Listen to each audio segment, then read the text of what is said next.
saya mengapresiasi keberadaan. Menurut tokoh masyarakat yang juga pendiri adat Buduk Ide Bagus Ketut Purbanegara, menyikapi disahkannya Perda Desa Adat Nomor 4 Tahun 2019, secara substansi sangat mengapresiasi keberadaan perda tersebut sebagai penyempurnaan atas perda yang sudah ada sebelumnya. Di mana penyempurnaan yang paling penting adalah tentang lebih menekankan kepada pengakuan desa adat itu sendiri. Hal ini penting agar memberi penegasan terhadap tatanan hukumnya, yang mana sempat terjadi dikotomi antara desa adat dan desa dinas yang dinilai mengganggu keharmonisan keduanya.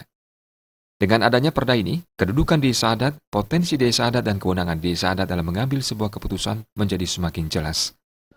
Dengan keberadaan perda ini, maka segala sesuatu tentang kedudukan desa adat, peranan desa adat, tugas desa adat, fungsinya dalam pelaksanaan pemerintahan yang tentu berkolaborasi dengan pemerintahan kedinasan itu semakin jelas posisi kedudukan hukumnya.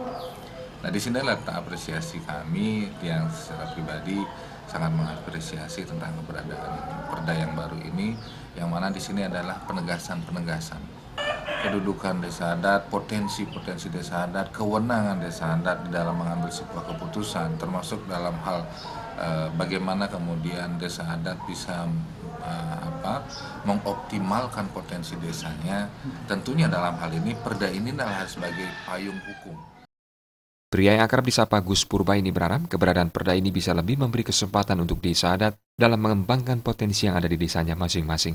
Karena pada dasarnya, kekuatan Bali terletak pada desa adat. Sehingga sangat penting bagi kita untuk menjaga eksistensi Pulau Dewata dengan melindungi adat itu sendiri melalui payung hukum desa adat. Andika dan Adi Setiawan, Bali TV.